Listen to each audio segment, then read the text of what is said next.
Hi, welcome to GS film reviews. రోజుకు ఒక review వస్తుంది. ఛానల్కి సబ్స్క్రైబ్ చేసుకోండి. ఈ వీడియో నచ్చితే లైక్ చేసి షేర్ చేయండి. మీకు ట్రావెల్ వీడియోస్ ఇష్టం అనుకుంటే చిత్తూరు ట్రావెల్ని నా ఛానల్ ఇంకోటి ఉంది, ఒకసారి చెక్ చేయండి. ఈ movie 28 days later and 20 weeks later sequel. ఆ మూవీస్ చూడకపోయినా మీరు ఇది చూడొచ్చు, కానీ అది చూడండి, చాలా బాగుంటాయి రెండు కూడా. ఇది చాలా బాగుంది, కానీ ఇది వచ్చి ఒక 2 movies ఫీల్ వస్తుంది. ఒకే మూవీలో 2 movies లాగా అనిపిస్తుంది. ఫస్ట్ హాఫ్ ఒక 1 hour మొత్తము ఒక మంచి సస్పెన్స్ఫుల్ జాంబీ మూవీ, చాలా భయం వేస్తుంది మనకి. మళ్ళీ దాని తర్వాత ఒక డ్రామాటిక్ డ్రామా మూవీ అయిపోతుంది. యాక్షన్ ఏముండదు, థ్రిల్లింగ్ ఏముండదు, కానీ మనకి ఒక మంచి డ్రామా అని. యాక్చువల్గా అదేం బ్యాడ్ కాదు, మంచి డ్రామా. క్లైమాక్స్ అయితే అసలు మనం డిఫరెంట్ మూవీ చూసిన ఫీల్ వస్తుంది అసలు. అలా ఉండింది. అది యాక్సెప్ట్ చేసినారనుకుంటే చాలా బాగా నచ్చుతుంది మూవీ మాత్రం. ఈ మూవీలో మెయిన్ క్యారెక్టర్ వచ్చేసి ఒక చిన్న అబ్బాయి. ఆ అబ్బాయి వచ్చేసి ఒక ఐలాండ్లో పెరుగుతాడు ఆ జాంబీస్ దూరంగా, ఎందుకంటే వాళ్ళు నీళ్ళల్లో రాలేరు. కానీ ఒక లో టైడ్ అప్పుడు వచ్చినప్పుడు నీళ్ళంతా కింద పోతుంది అనమాట. అప్పుడు వీళ్ళు నడుచుకుంటూ వచ్చి హంటింగ్ చేస్తారు. అతను ఫస్ట్ హంటింగ్ పిలుచుకొస్తారు వాళ్ళ ఫాదర్ ఆ పిల్లోడిది. అక్కడ వెళ్ళాక తన పర్స్పెక్టివ్ మారిపోతుంది ఆ మెయిన్ ల్యాండ్ చూసినాక. దీంట్లో వాళ్ళ మదర్ ఎట్ ఇంక్లూడ్ అయింది, ఒక డాక్టర్ ఎలాగ ఇంక్లూడ్ అయ్యనేదే స్టోరీ. మెయిన్గా ఒక సీన్ ఉంటుంది. ఆల్ఫాస్ అని ఉంటారు జాంబీలో, పెద్ద హైట్ ఎక్కువ, ఫుల్ పవర్ఫుల్, ఫాస్ట్గా పరిగెత్తాడు. ఆ సీన్ అయితే వచ్చే సీన్ ఉంటుంది నెక్స్ట్ లెవెల్. అసలు భయంకరంగా సీట్ నుంచి లేచి చూడాలనిపించి అంత సస్పెన్స్ఫుల్గా ఉంటుంది. అసలు ఆ జాంబీస్ నాకు గుర్తు లేదా, అంత సస్పెన్స్ ఫీల్ అయింది ఆ సీన్కి.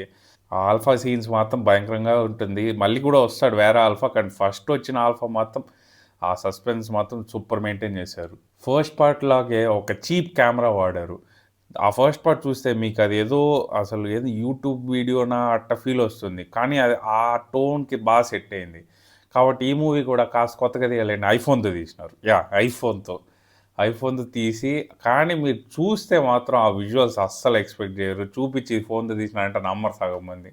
ఆ లెవెల్లో ఉంటుంది విజువల్స్ అయితే. క్లైమాక్స్ మాత్రం ఎమోషనల్గా చాలా బాగా వర్కౌట్ అయింది. మెయిన్గా ఆ లొకేషన్ చూస్తే మీరు స్కల్స్ అంతా ఉంటుంది.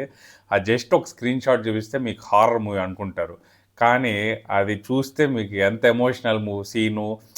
ఆ సినిమాలో మోస్ట్ కామెస్ట్ సీన్ అదే ఉండేది ఆ లొకేషన్లో. అసలు ఎక్స్పెక్ట్ చేయము ఆ లొకేషన్ చూస్తే ఏదో హారర్ సీన్ వస్తుంది అనుకుంటాము, కానీ చాలా బాగుండింది. ర్యాండమ్గా ఒక సోల్జరు వాళ్ళ గర్ల్ ఫ్రెండ్ గురించి మాట్లాడుతూ ఉంటాడు. అప్పుడు ఒక నెక్స్ట్ లెవెల్ కామెడీ సీన్ వస్తుంది, అస్సలు ఎక్స్పెక్ట్ చేయలేదు. ఈ మూవీ మెయిన్ ఒక టోన్ షిఫ్ట్ అవుతూ ఉంటుంది. అసలు ఫస్ట్ సీన్ అయితే మన పిల్లోళ్ళు ఉంటారు, పిల్లోలతో జాంబీస్ అటాక్ చేసినప్పుడు అసలు భయంకరమైన హారర్ సీను. అదే ఆ క్లైమాక్స్ సీన్ చూసినారనుకోండి అసలు ఎక్స్పెక్ట్ చేయలేదు.